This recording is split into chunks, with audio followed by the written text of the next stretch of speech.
kind of observe in the game, I always like to try to, watch a little bit more closely and see, hey, is this true? Is Decoy going to be going for some more weird base timings or trying to play a little bit less typical? Because that's one of the things that Blaze Olive identified makes him pretty difficult to actually play against. Leaning into the nuances that have worked for FlyQuest in the past, because as we go through the initial bans here, Team Liquid and FlyQuest, very different positions here in Week 7. Team Liquid on the hot streak, going through, trying to solidify themselves in that top spot. FlyQuest in that middle clump that wants to get into playoff contention. Yep, absolutely. And obviously TL helped out by C9 losing yesterday, so first place feels a little bit more within their reach now. FlyQuest, as I said, on a pretty big downward turn. We'll see if they can bounce back here, though. A lot of these teams, it's getting pretty close towards the bottom end of the playoffs, to be able to actually grab these final spots. So any sort of upset win you can grab becomes incredibly important towards the end of the split, as we only have today. And then, next week is the end of the regular season. And not just in the sense of trying to secure your spot in playoffs, but what is working for you as a team? What do you want to continue pushing forward? Because for Team Liquid, you can already see those initial bans drawn out from the jungle position. Want to try and limit Bjergsen's impact on the map with that Ryze ban away, and also prioritizing this Zeri for Hans Sama. FlyQuest, on the other hand, also do seem to have a focus around really enabling Jose de Oro to be back in that form that initially got him sought out here within the LCS. Yeah, absolutely. I think Jose has had a good year. Has had a bounce back year. A lot of people were kind of talking about the fact that they don't think he had performed up to expectation in previous years, but this year has been very, very strong for the team. TL, though, I think a pretty difficult team to actually pin down because they have had a lot of flexibility. Just yesterday, Bjergsen brought out the Ahri, I believe, for the first time. He has had a lot of different champions that he's brought out at least once. Bwipo as well has a ridiculous amount of different champions that he has brought out.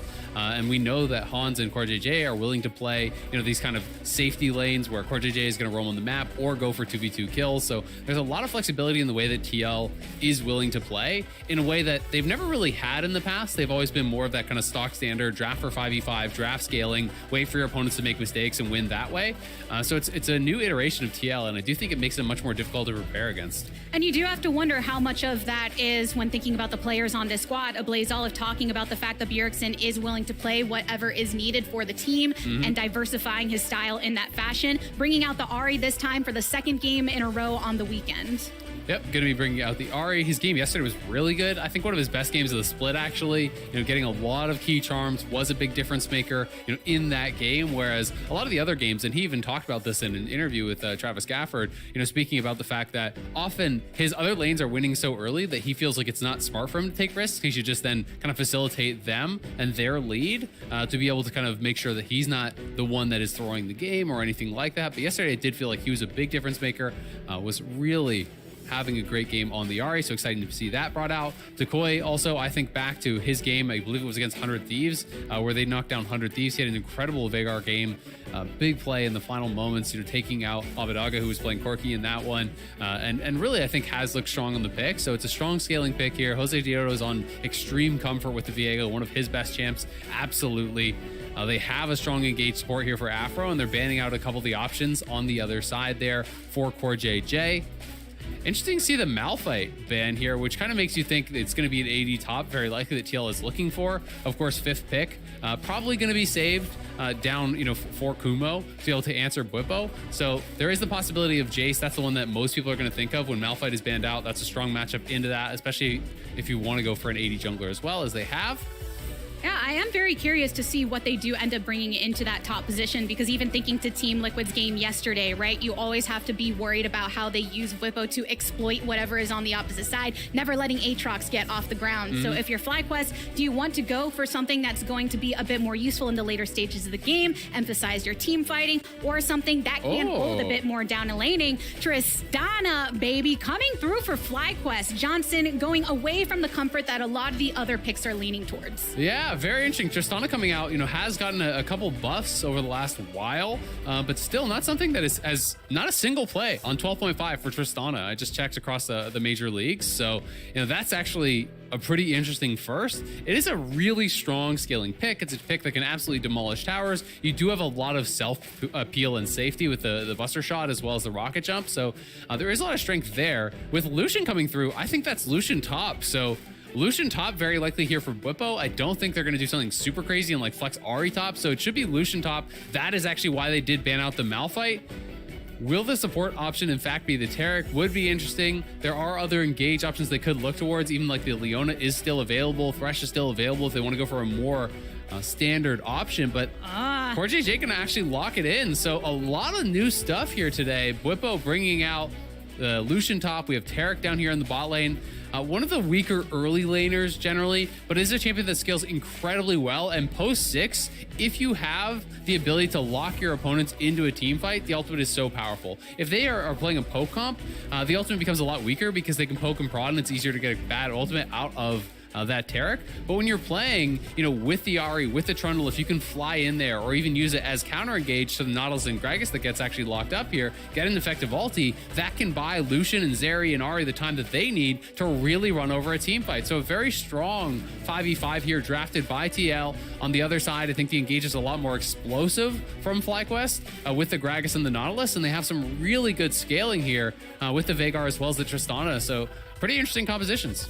Yeah, I am so curious to watch how CoreJJ impacts this Team Liquid lineup, having another one of those picks that has a lot of protective capability and can enable them to run over FlyQuest, but FlyQuest also with a lot of tools at their disposal, trying to set their players up for success. But FlyQuest still have a lot to prove when taking down the Titans of Team Liquid.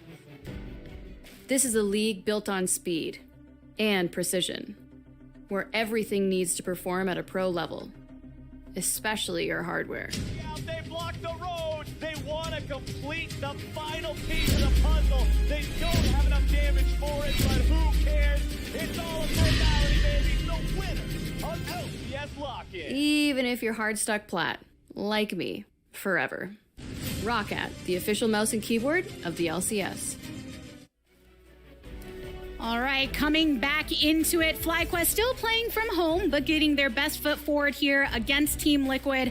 And boy, are they on a rampage. Yep, TL has been looking really, really strong. Of course, did lose their matchup against C9, but then C9 lost to TSM, so kind of staying even in that regard.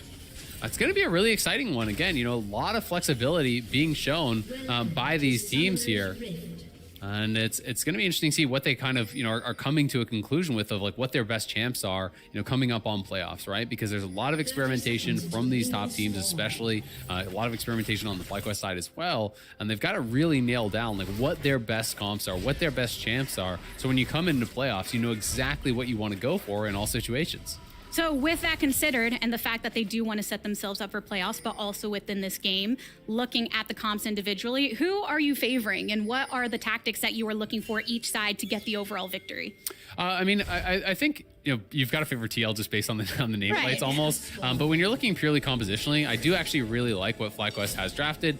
They have multiple forms of engage, really, really strong engage there. With the Nautilus and the Gragas, they have strong scaling team fight with the Veigar as well as the Tristana. Like I like that composition a lot. I think when you're looking at edges over on the TL side, it's looking towards the top lane where you're going Lucian to really try to bully this lane. You're trying to play aggressively, create pressure up there, which can unlock your jungler to really get a lot done. Because if you can keep Kumo locked in his lane, pushed in constantly at his tower, that's going to allow Santorin to invade aggressively, to take neutral objectives, and really to try to create an advantage from there. And then when it comes to team fights, it's all about, can you get that effective Taric ultimate with a hard committed engage? Because if you can, it's pretty tough to beat any sort of Taric team comp. And speaking of the junglers and where they want to bring that power towards that top side for Team Liquid means that Santorin is starting over on the bot side, whereas Jose Deodo pathing in the way he tends to like to on this Viego over towards top and bringing that pressure down bot eventually, but hovering around to clear out his camps as well.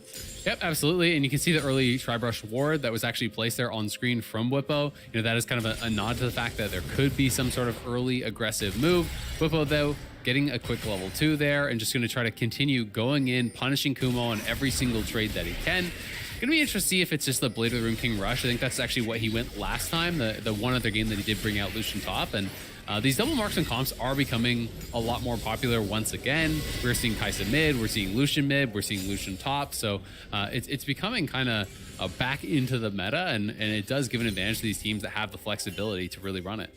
And you can always rely on Bwipo to bring out picks such as this while it's the they're gonna second try to time dive top, I think. revolution, but see if they can make a play here. Santorin's hovering in the area, and Bjergsen has already made his way over, walking over the territory they had previously warded, bringing down the domain. Kumo getting a bit of slap and flashes directly onto Santorin. One more tower shot will take him down for the first blood. Can they pull out Kumo in the process? With all the range that Bwipo has, flashes forward. Bjergsen safely escapes with the last tower shot, and it's a 1-for-1 trade. 1-for-1, but they give first blood to Kumo, so not the best there from TL. Santorin just took too many tower shots. You have to say, though, the red buff here onto Bwipo is going to be really nice in his matchup, and Kumo's actually just going to TP mid. He's going to cover there, push that out. You'll have Takoi just staying top. Obviously, he TP'd to cover, and then they're going to reset and swap it back. Bwipo, though, just trying to greed this out. He's going to wait for the recall to finish, know that there's no TPs available from either side. Then he can actually fully bounce the wave. So this will still end up, in his favor in the 1v1. He had a lot more farm. TL up towards the top side. They want to pull off a 3-man dive here on the stacked wave, deny all this golden experience here from Kumo. The teleport was very quick, though, from Takoi. He goes in almost immediately. Kumo, it's the body slam flash there, keeping Santorin in tower range longer than expected. Very well played by Kumo, just last second there, not allowing Santorin to get out of range of that heated up turret. And then they kind of have to go in for this little bit of a desperation dive there, knowing with the cooldowns on Veigar being very long early on, as soon as he uses that first rotation of spells, they just try to fight through him, tank up the tower. They do finish off the kill, and they save it from being an absolute disaster. And that does mean, as we return towards the standard top lane, Bwipo versus Kumo, no flash, no teleport available to either of them. Kumo, having used his a little earlier, will have that up in soon time. But yeah, that was a trade that actually got Bwipo pretty marked down. Still has that red buff available to him. Jose Deodo rotating over from lane, trying to take advantage of the low HP, but Kumo gets one more slice from the Q. Jose Deodo flashes in for it, throws down the damage, and Bwipo's taken out. Yeah, nice move there from Jose Deodo, just going straight towards top, not actually clearing the camps. They knew he had no flash, and when Bwipo uses his dash aggressively there, it's an easy flash into stun for Jose. No way for Bwipo to actually avoid that. That one trade, the overstep, allows FlyQuest to actually go for that play. Otherwise, they can't do it. But Bwipo oversteps, gets body slammed in tower range, takes that tower shot, takes the Comet proc, gets hit by the Q on the way out. Everything connects there. And Kumo has had some really effective body slams here early on to be able to turn into, this lane, which could have been an absolute disaster, into a pretty even affair. And a comfort pick for Kumo that has worked in the past and really showing the prowess on this pick and familiarity with Bwipo. I mean, Relentless Pursuit, for instance, has a bit of that cooldown, but now Team Liquid do have advantages that they can try and seek elsewhere. Bot lane is fairly even in farm. Over in mid, slight advantage to Takoi, but Bjergsen was also making those roams prior. And across the rest, though, it's just a slight lead here at the 6-minute mark, with Dragon spawning up soon enough, and no one particularly pushed up in their lanes yet. Yep, no massive advantage taken on the other side. You can see, though, that TL has done a pretty good job with the river control. They're going to try to cage Bjergsen in, so ulti will be forced. But has pretty good line of wards, across the river there. Ward here, ward here, ward here, trying to just have that safety to play through those pushing lanes. Top lane has got to keep pushing. You can't back off just because a couple things went poorly. He is going to be just on that shove constantly. Santorin playing towards that top side, trying to enable him. We'll see if they can find any sort of a move around mid lane. It looks like he wants to try to set up a charm play with the pillar, but Takoi able to spot him there.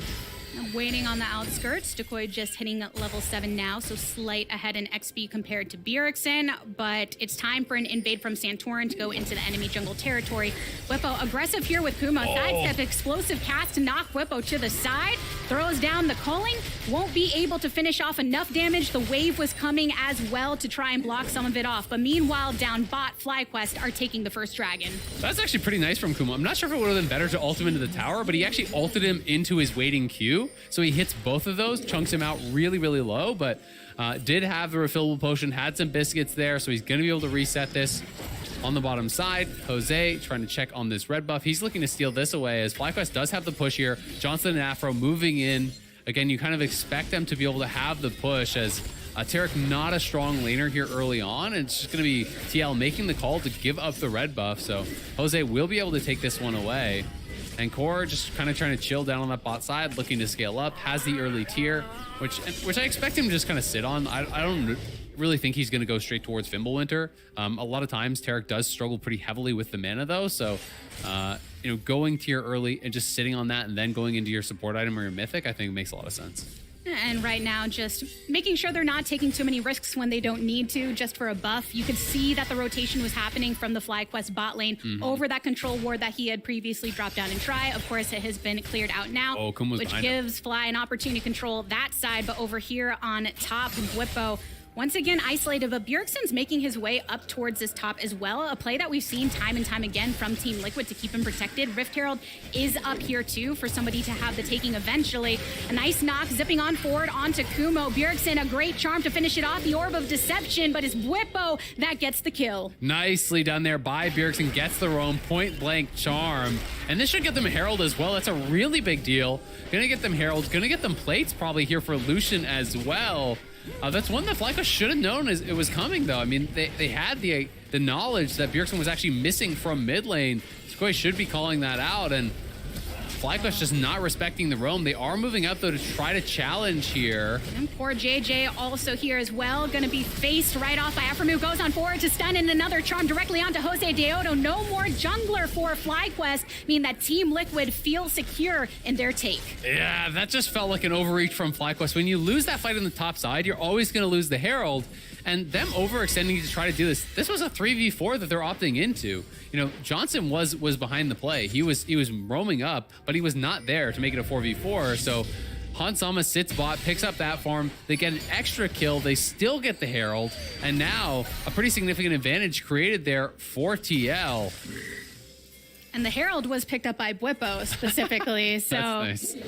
Yeah, he can just drop that down anytime if he feels like it. Maybe get some input from his junglers and saying, hey, you got the thing that I usually take control of. Enjoy your moment in the sun, my friend. Yep, all the gold gonna go here to Bwipo. Has the Blade of Rune King already completed.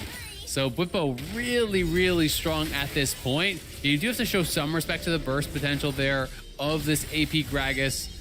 But if you're not by the tower, if you can get a couple good trades in here, you really can't do much as Kumo to kind of fight back because he's so far away from his Everfrost.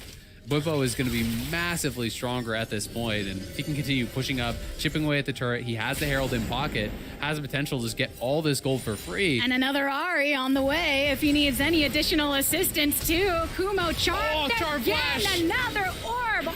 Everything going right here in the top lane. Bjergsen is just ruthless up towards this top side. Back-to-back games on the Ahri. He is popping off.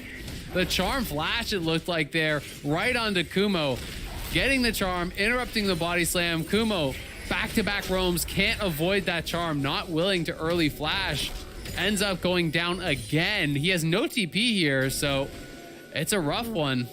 Yeah, I mean, Bjergsen is making it look easy when he's going for these top roams. Yep, coming right back through. He is spotted, and at this point, your only chance is just flashing immediately, but Kumo knows he's just gonna follow, but it is the charm flash there, point blank, lands the charm, had the ulti to follow even if Kumo did flash there, so no real escape for him to be had, but now it's 100 CS to 58. You're massively down in farm. 3 kills over to Bwipo, plus the plates, and the fact that he's going to get another 360 gold at least from the Herald means this top lane is completely out of control, and they're not really getting anything on the other side to kind of make up for that, right? They just have the one dragon. They have a very tiny advantage in the farm on the bot side, but Tarek is going to, really outscale what the Nautilus is going to be able to do in the 5v5. So there's not a lot of bright spots right now here for FlyQuest besides just kind of like hoping that your Tristana and your Veigar will be able to outcarry later on. And you can assume most of that gold advantage that Team Liquid have established at this point in time over 2K is over towards that top side. And yes, FlyQuest stacking that first dragon, 4 more seconds until the second one comes up, which is why they want to zone a bit. They've dropped down a couple controls across the river, but Bjergsen already getting some heavy chunks onto Takui right now, and Jose Deodo isn't in the vicinity to make that play just yet. They want to alleviate some of this pressure that Kuma has been feeling up top. Yep, but Santorin is just ghosting him. He's staying behind. He's making sure that even if they look for that play, the Trundle is in the area to respond. And as the wave bounces, Santorin can go farm his camps. Bwipo is going to be safe to push this in one more time.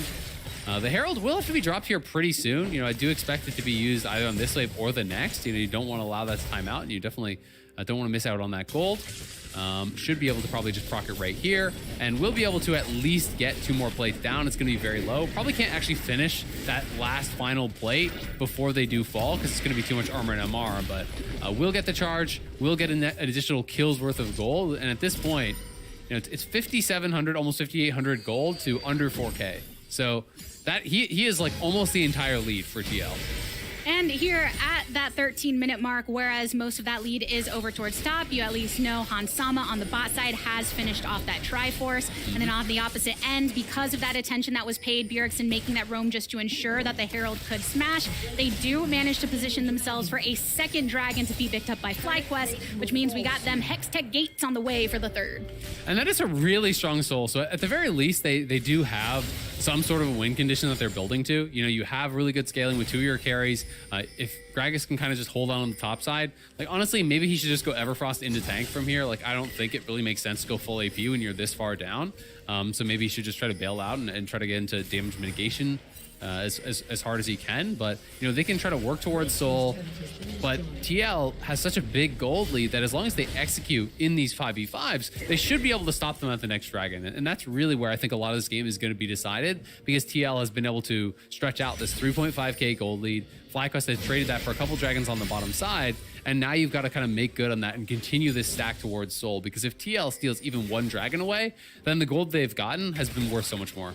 And while TL are positioning themselves to offset that pretty effectively, for FlyQuest, you still have ample amount of engage. We have seen Kumo on the Gragas, as you were just mentioning before, kind of pivot away from the AP towards the elsewhere. 6.8k in gold for Bwipo right now, towering over the rest of them, a whole 1.5. Kumo's down with the supports. That feels bad, man. I feel like that becomes your battle when you're at the bottom. Just be higher than the supports. Just be higher than the supports. Yeah, you're just waiting for them to cash in the final stack on the relic shields. They can't keep up with you. It's definitely a rough one for sure. But he does have the Everfrost. And one of the nice things with Gragas is no matter how behind you are, I mean, not that you want to be behind, of course, on any champion, you still do have kind of that X factor, the ability to find a really nice ultimate.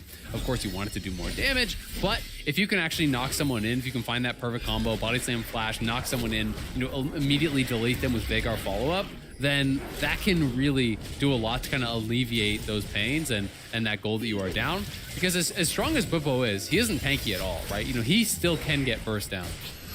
So maybe an opening if FlyQuest can make sure that TL don't completely run away with it. They are on the second Rift Herald right now, having dropped the prior one before 14 minutes to get those plates, to put Bwipo in that really heavy pocket gold territory, and now have another tool in their arsenal. But, I mean, FlyQuest on the other side, we haven't really seen a lot of the action down bot, mostly just leaving Johnson to hopefully farm things up and become a powerful force later. Yeah, and mostly because there just hasn't really been much action, right? Like, they've pretty much just been trading farm here, back and forth, the Zeri and the Tristana. You know, they are going to be able to grab that gold there for Johnson on the bottom side, but it's probably going to cost them 2 towers here mid. We'll see how quickly FlyQuest can respond, but they don't even need Shelly's first charge here for that tier 1. Bwipo is moving over, so 5-man rotation from TL to try to push this up. They get the charge off. Will they finish the tower? Smashes on in. Jose De Oro had to use the Heartbreaker just to get out to make sure he didn't fall. 3-man knock up here. A couple roots as well. But what do you know? Poor JJ's got a nice ultimate in his pocket. Explosive cast on the outskirts to push Bwipo away.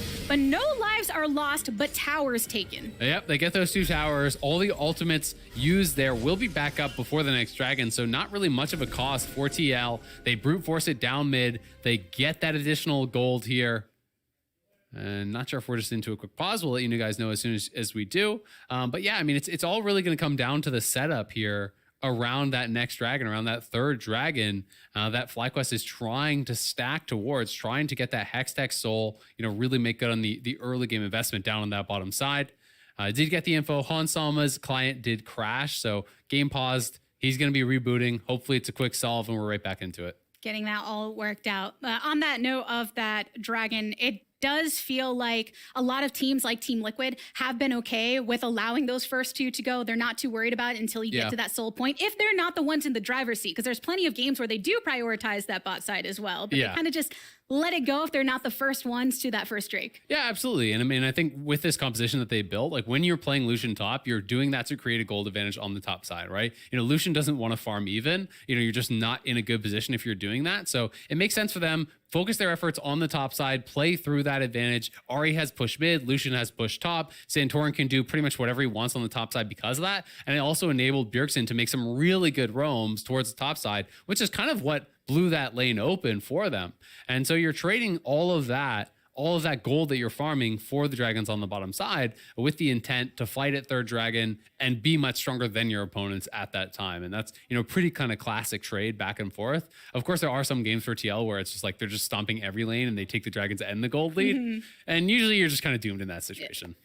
You just try and keep your mental in it, chin up, smile on your face. We're scaling. Yeah, we're scaling. And on the note of Bjergsen bringing a lot of that power over towards that top side, because yes, you can look at it, oh great, he's roaming at the right times, but you look down and he's never really down in farm. He knows from that expertise he's developed through all of these years in professional play when he should find those windows. And you imagine that he's also working very well with the rest of the team communicatively to make sure it's full advantages. Looks like we're back in it though.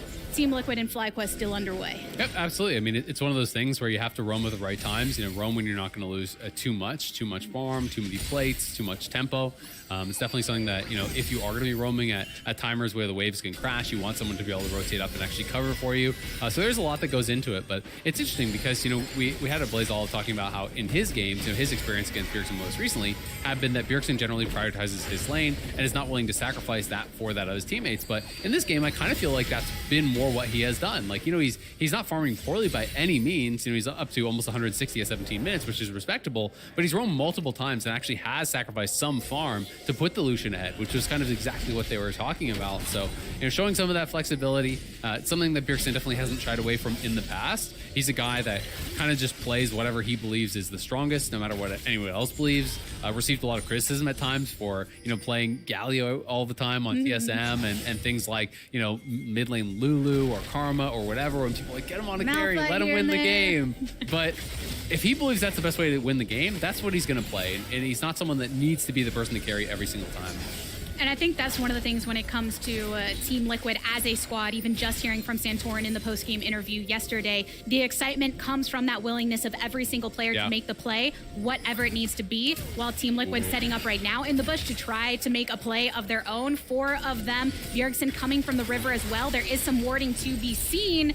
So FlyQuest are keeping themselves nice and congested, even calling down the teleport here for some additional assistance. This is tough, though, because there's not really any vision around that dragon pit here for FlyQuest. They have the scuttle. That's it, right? There's one flanking ward very deep.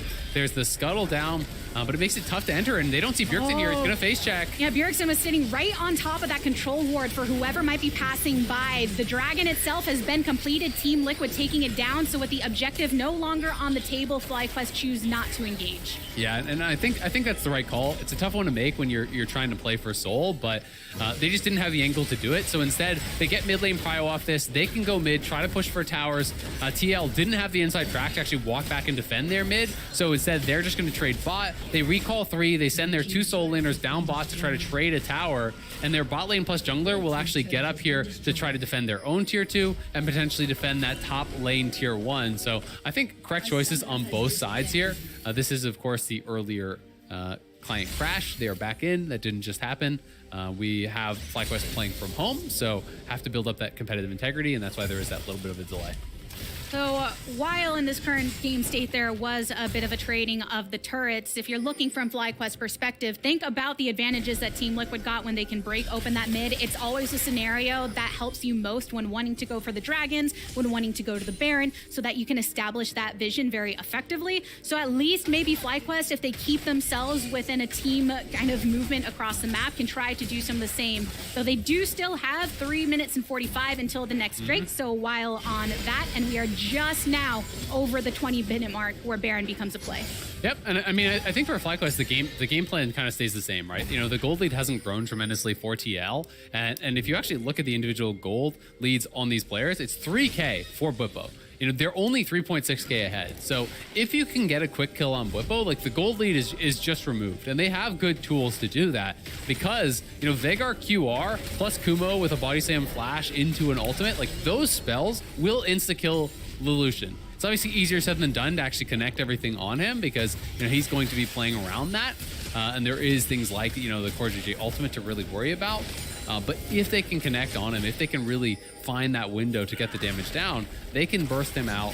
And then it becomes a lot more difficult for TL because TL doesn't have great hard engage, right? Like they have the Trundle pillar to slow you down. They can kind of stun off Trundle, but they don't have any sort of like dive in hard CC type of play. They more need to be first to an objective, set up vision similarly to how they did the last Dragon, and force FlyQuest to kind of fight into them. Yeah, which is a bit difficult to try and execute when you have Team Liquid pushing all on the bot side to not grant FlyQuest much entry here, which is why they're rotating players like Aframo over towards that top to see what they can do with Decoy to pressure this top lane. Bjergsen in the vicinity though, and Hexgate utilized by Jose Deodo.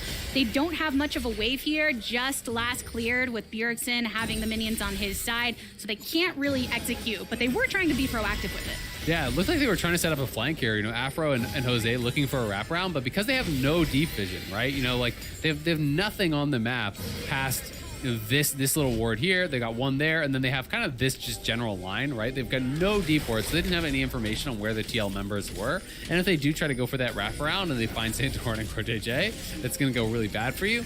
So they do end up bailing out on it. But we're kind of just in this situation where both teams feel relatively happy with what they're getting, and it's turning it into one of those slower paced games that is more about the setups at the objectives and really trying to eke out small advantages. And this is going to be Flash's force for sure. Another heartbreaker used by Jose Deodo to get out of some of the CC here. Santorin, Afromu actually flashing over the wall because he knew the jungler was on his tail. FlyQuest using everything they can to escape, not being ready to be funneled into a corner just yet. Yeah, there's just no way they could really fight in that position. Johnson didn't have a good angle. Kumo was not actually there. So they're always going to have their flashes forced as soon as they were spotted. And they do respect that, spend the flashes. But it does mean some vision control gained here by TL as they're trying to look for a little bit of an interrupt. Directly on the ward is where JJ was standing. Flashes. A little scary moment there that FlyQuest were lying in wait for. Yeah, he actually, that's kind of clever because Jose had no way over the wall, but he hits the W stun over the wall to set up for Decoy's cage to try to buy that buffer time. And I do think Decoy potentially could have 100 to 0 him with a full combo, so that's why there is that really quick flash coming out from CoreJJ. Just a little miniature flash, wasn't like a full length one, but does get into safety. Tarek just has shorter legs. He can only go so far. There you go, yeah. It's got all that heavy armor on him. But that's pretty much the most action we've gotten in the recent minutes because FlyQuest are being reserved, which is what you want to see. You don't want them to get picked out. And even looking towards the recent game, when things started to fall apart against Golden Guardians, it felt like a singular player getting caught out in a moment, which is something that Jose Deodo is a little worried about right now, but does have his mid laner and his support by his side. Yep, but they have kind of lost full control over the Dragon area. I've highlighted a lot of times and talking a lot about vision because this is really how TL likes to play. This is something that is not changed with their team. They're very thorough about sweeping out vision. They like walking around in 2, 3, 4-man squads to clear out vision. And because they have full vision control on this bottom side, there's nothing stopping this play from being made down here because they have full info there. So they actually just have Lucian soul that up. They send 4 men top to contest vision on top side, and again are going to force Jose to use his ultimate in retreat, which may just cause them to start up the Baron. I mean, this is one of those situations where when you have Tarek, because he has that tier, he actually has a lot of mana, and with your passive auto resets, you can heal like every second. So you actually have the AoE healing to keep yourselves very healthy. This is what you do. You actually add a significant amount of damage as well with that passive. You don't want to over spam and run completely out of mana, but you can do very healthy Baron attempts. They're going to try to force it. They get the TP here out of FlyQuest. Will they just full on commit? Looks like they're down to flip. A 5v5 potential, but it's blue side Team Liquid getting the Baron right now. Very similar to what happened over on that Dragon side. FlyQuest, no vision established, can't make their way in and lose the objective. And I called that a flip, but actually that's not really a fair characterization because they knew that Jose had no flash, had no ultimate, and they had killed off the blast cone. So he actually had no way in the pit, and he wasn't going to be able to walk all the way around the outside to enter the pit. So really, the only chance there was Decoy trying to steal over the wall. but didn't really have the ability to kind of set up and get that. So TL, I think a pretty smart Baron take there from them, utilizing that power of the Taric. They get the Baron, now have extended the gold lead in a meaningful way for the first time in a long time. They've taken back-to-back dragons, and they're on the push here. They are looking to fight.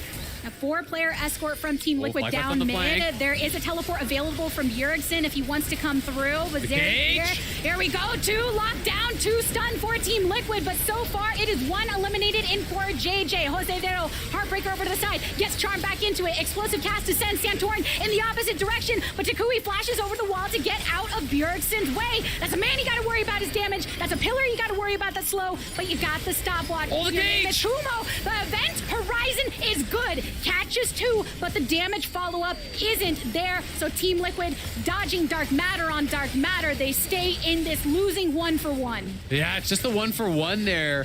Flyquest had a really good flank. I'm so surprised that they didn't actually try to kill off the Zeri in that situation. Instead, they decide to spend their spells on CoreJJ and burst him down.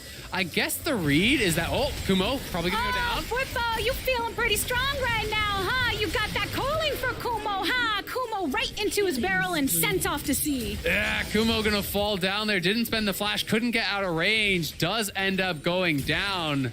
Johnson, will he look to try to make a play here? Afro's on the wraparound. Oh, meanwhile, right here around the mid lane, Takoi and Jose Deodo are on the retreat. Flash forward, Santorin throwing up his pillar once again. And on the opposite side, Aframu is here for some support. Gets a hook onto Bjergsen. The stun up to follow. But the stun onto the enemy support is here too. Now, the Cosmic Radiance coming in nice and strong for CoreJJ. The level of sustain, good for Team Liquid. Bjergsen zoning off Takoi. And the tower in mid is going down as well. This grants Team Liquid a bit of extra room to make their movement. Yeah, they're gonna try to push in here. They have that tower down, but Flyquest doing a good job holding on. They did get the kill on Bwippo on the top side. It ended up being Johnson grabbing a solo kill there on an admittedly very softened up Bwippo, but TL do get kills on the other side. They do take down that mid lane tower. But yeah, I mean, it's just interesting thinking back again to that initial flank that Takoi and Jose pulled off. You know, they caught both Hansama and CoreJJ in the event horizon, but they ended up spending the spells, you know, on the support instead of the marksman. And I think the read just there is that CoreJJ will save Zeri with his locket and his heal into the ultimate, so they felt that they had to kill off the support. The problem with that is you spend all your spells to kill the support, and now Zeri's going to run wild. And here this is one more time. Hail of Blades, jump in, 2 autos, ulti for the buffer on that 3rd auto, get the kill there. Nicely played by Johnson, who is getting quite strong, has 3 items, stopwatch on top, going to be working towards the IE 4th, almost guaranteed. And I mean, they have serious threats here as far as the late game carries, but they've just really been losing control of the map constantly and haven't been able to get access towards these dragons. The way things were split prior, it feels like whoever is on FlyQuest facing off against multiple members of Team Liquid, whether it be the absence of vision or just the angle within the jungle, has been difficult for them to find that opportunity. And now hoping to hover in the outskirts in the fog of war rather, just to find some chance to catch someone from Team Liquid out, but it's so hard to find them separated. It absolutely is, but at the very least, this is the first time they've actually had river control pre-dragon spawn over these last 3 dragons. It has been TL getting the last 2 very, very easily. FlyQuest has the inner path. They're actually going to try to push down mid here, take a tier 2, then they can exit through the jungle over towards that dragon and start it up if they want. Bwippo has TP'd, but FlyQuest getting a little bit stuck on this pillar. It's going to get awkward. Team Liquid hoping to corral them as much as possible. Afro Mu bringing himself out of this with the dredge line, and FlyQuest within the jungle they go. Team Liquid don't have vision within this vicinity, so they take the mid lane route. The dragon is up. This can be soul point for either of these teams, the 2 previous being claimed by Team Liquid. FlyQuest congeal together to try and take on Team Liquid here. Yeah, FlyQuest, I mean, they spent all their tempo, though, going down mid and taking a tier 2, which is honestly just irrelevant. Oh, Bjergsen goes in, gets the charm onto 1, stopwatch immediately after another strong CoreJJ ultimate, and the support gone. Team Liquid positioned to take the Drake. Yeah, and they're going to continue looking to position for even more. The pillar is going to lock in Johnson. They want to potentially chase here, but now with Baron spawning in 55, they can even go towards mid lane. There's an open inhib there. They grab another dragon, and yeah, FlyQuest want to collect as much gold as possible, but you didn't stop the soul stack. You could have actually been at soul point off that, and I think that's actually a much more valuable objective at this point in the game than just getting that bit of gold there from that tier 2 tower. Instead, they spend the tempo on the tier 2 tower. TL then are able to kind of recoup that, push out mid, meet them towards that dragon, and TL take the fight. TL take the dragon. They're at soul point and still with a massive gold lead, and Baron about to spawn here. Jose Deodo taking the long way around. They do outnumber Team Liquid here on the top side. Rocket jump Decoy along flanking. the shot onto Bwipo. Decoy sees if he can get an event horizon down to lock down Team Liquid as soon as they arrive. Hansama right in the middle of that pit, throws down the ultimate, gets blasted on down. Bwipo, you are in dangerous territory. Oh. That's what happens to an ADC. When Reset. you get caught out, you get the flash forward after the rocket jump reset, and it's good for a kill. Johnson putting in the plays to be 4-0 right now. What a great Rockcat flip the switch replay that we have off of that. That was a huge play. Decoy on the TP flank, gets behind the Zeri, and Kumo alley-oops him into the cage there. Decoy, even so much patience, he never even spent the ulti because he knew he had the damage to get the kill. So if TL ever turned to fight, he still had his combo, and here it is, the Rocket flip the switch replay. Decoy in the bottom of your screen, had the TP flank, comes in on that long run there, finds the perfectly placed cage here, and then Kumo just knocks Hans into the wall. Bjerg is already low. CoreJJ you can see on the minimap moving up with Santorin, but there's just no chance for TL to fight. The Nautilus ultimate committed. They get the second kill. The reset on the jump there for Johnson. Flashes in off the rocket jump. 3 quick autos with the AL for Blades. Ulti to follow, gets the kill with the explosive shot proccing there. They take the Baron as well. We were at a 7,000 gold lead. It is now 2.8k. That was about a 5k swing there for FlyQuest with some really powerful scaling. And now TL, it's your turn to start sweating because you may have just given up enough for FlyQuest to get right back into this game.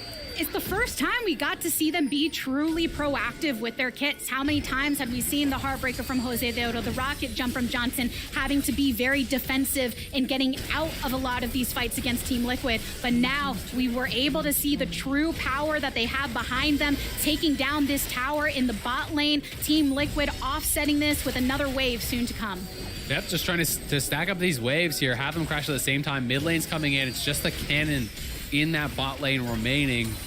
I'm not sure that FlyQuest can really get more. And this is, though, where that previous decision to take the tier 2 mid really maybe comes back to haunt you a bit. Because if you had the Baron into this next dragon spawning and you could play for soul with the gold kind of equalized, that's your win condition. But it is instead TL that are still on that soul point, and they have the advantage here. And FlyQuest is struggling to get those waves crashing at the same time. You know, bot wave is going to be cleared out. Yes, mid lane comes in now, but because the wave is not crashing at the same time, they now move over to mid as 5. They're going to clear this out, and they're just going to be able to bounce back and forth. So FlyQuest really needs to try to sync up those waves, try to slow push it in so that they crash at the exact same moment, and force TL to try to defend 2 places at the same time. That's how you get the advantages with this Baron push. Otherwise, TL just move as a 5-man squad and clear out both waves.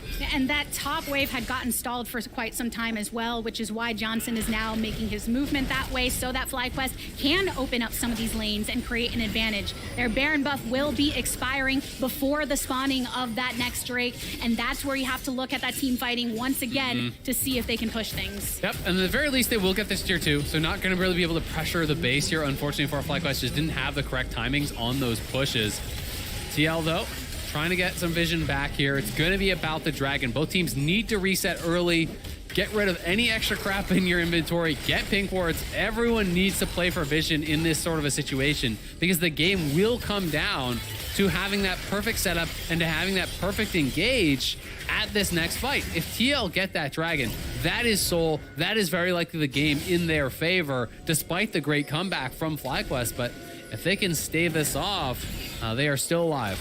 And because of that, the pings were coming in strong from FlyQuest. The immediate rotation, Event Horizon lands again, but the stun directly into the stun off of that movement from Santorin, using the ultimate and the flash here as well. No lives lost just yet. Trying to zone off with some of these barrel rolls from Kumo, but it's Team Liquid on the outskirts as the dragon spawns here with a few seconds to go. Also have a ward in the pit on their side. Yeah, but you look mid lane and they have the wave actually crashing on the inhib, so FlyQuest is the one kind of on the time crunch crunch here. They're going to start this up, and it's down to Santor, but he has no flash. They forced out the flash earlier with that cage, so they are able to grab the dragon here. They have to get back to base now, see if they can actually defend their inhib, but TL unable to find a way in, and this is where this kind of a composition that they've drafted can struggle. If you are not playing from the advantage, if you are not the ones that your opponents have to engage into, they have no real way to start out of the fight besides Pillar. Like, they need FlyQuest to come to them, and when FlyQuest gets first move, when they get the first setup, TL don't really have any options except hoping that FlyQuest engage into you and fumble it. And when you're FlyQuest at that point, yeah, you're just saying, okay, we have decent ways to zone you off here in this Riverside. Yep. We got some barrels, we got the cage down, and if you try and step up into that, you can immediately get blasted down. We saw that happen to Whippo the previous time because of how squishy he is. Absolutely. I mean, Cage at this point is an 8-second cooldown that lasts for 3 seconds, right? It actually has a tremendous amount of uptime in the later stages of the game. Once you have that maxed, once you have some CDR picked up, and having the death cap, having a lot of these items picked up, you know, he is closing in on that 1K AP mark here probably pretty soon. You know, I assume once he actually finishes his next item, which he's pretty close to doing, he will be able to crest that mark. And Johnson is full build. He has the eye complete. He picked up a GA on top, so he's sitting on 80% crit. Tristana, very high level as well, has hit level 18, so you have the maximum additional range from your passive there. It's very difficult to deal with Tristana this late in the game. And here coming into a fight, keeping in mind, Hansama has a stopwatch, so does Jose Deodo. Decent ways of trying to delay. Azonia's in the pocket for Bjergsen. See who makes the first move. FlyQuest right now trying to usher this wave down mid. Don't have much vision. Whippo's on not the here. outskirts. They're not going to contest it. They're trying to trade. They're actually trying to go for Whippo to potentially trade in the hit, but FlyQuest need to press. You are 5v4. Push in. Make Whippo TP back or try to get something more.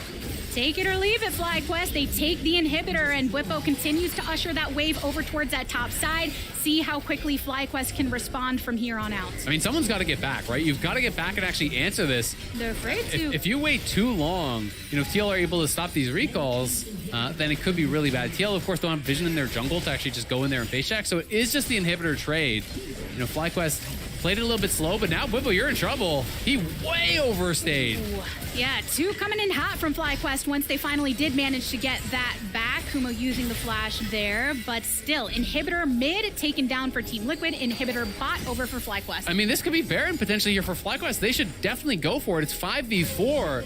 Whippo stayed so long there. I mean, TL didn't have vision on anyone. You've got to respect the fact that someone is going to base, that they're going to have home guards. Whippo played way too aggressive there. They're going to leave Kumo bot side just in case TL try to end the game through bot, which is what TL looks like they're trying to do. They're actually sending everyone bot, 4-man bot. They're going to try to base race this, but the Baron's going to go down too fast, and they're going to be able to recall. So all they're really going to be able to get is this mid lane inhib, and they have to be a bit worried still about the potential home guards coming through, about potential TP flank. FlyQuest will lose the double inhib, but they've taken one of their own. They have the Baron, and they're on soul point here as well. So this next dragon, it's becoming really dicey. TL just staying around. They're trying to find one member walking in by themselves, see if they can catch someone out, but they're spotted now, and FlyQuest could try to collapse. Whippo just now respawning and looking for maybe a teleport into this action if need be, but the rest of Team Liquid using the jungle to their advantage to get out of range of FlyQuest. Yeah, going to be able to back it out, and though Afro could have engaged there, he would have engaged too far away from the carries. If he blast cones in and just, you know, flash engages, you're a couple screens away from the rest of the squad. They're not going to be able to follow up, so good little bit of patience there from Afro. They have got to just try to set it up around this dragon, rinse and repeat, get ready for it. We can see Anathema's Chains picked up here from Takoi. Really, really strong item as a defensive option here for the Veigar. Be able to reduce the tenacity on your opponent, plus the damage that they are doing. So it's actually increasing the cage stun, which really makes that very, very deadly. It's really effective. I think it's a lot better than Zhonya's in most cases, unless you're playing against like Syndra or something like that. But FlyQuest pushing down bot. TL are just trying to push the other lanes. They know they can't 5v5 anymore. You know, they did not get enough early on, and their comp is not suited to really set up the 5v5 where FlyQuest can choose their engages. So they're just trying to play these kind of hit and run tactics. They're sending 4 mid. Whippo is top. Takoi is here to answer. Multiple members from FlyQuest base to answer, but then that means that it's too risky to take the push and continue that on bot side. So Johnson and Jose are going to have to back up, knowing that if everyone from TL bases, they could now get picked off. And TL is going to continue to try to do this. Push and pull, and hope that FlyQuest really overextends on one side. But now it's all about the Dragon here. Double TP coming in, actually triple TP coming in. Everyone showing up to this. This is likely the fight that decides the game. It's a house party. Everyone's got an invitation. Aframu putting Bjergsen into the VIP status with that one hook, but the calling right onto the outskirts. Another stasis utilized, and Core JJ keeping his team alive. But the focus onto the Dragon is good. It's Josedero that takes it down. One down right now for Team Liquid. Hansama really on the teetering edge of death, and as soon as he comes back into it, finds his grave ready and set for him. Team Liquid pushed off of this. Soul achieved by FlyQuest, but Kumo already very dangerous. A nice cage to get around Core JJ, and even though he watches over it, he can't get out of the way of that ultimate. Aframu, you're in dangerous territory, my friend. Bjergsen and Bwipo looking to get collapsed upon, though. Flash from Takoi to get out of the charm range, and with that, the rest of FlyQuest funneling into the base, looking for an opportunity to take down Team Liquid. Onto one Nexus turret they go. Those bombs hit pretty strong. If you're Tristana, baby, what can Team Liquid Bwipo do when FlyQuest is coming for you? Nexus down, Fly win. FlyQuest take the game over TL. What a comeback from them. Really all off of that top lane play. The TP flag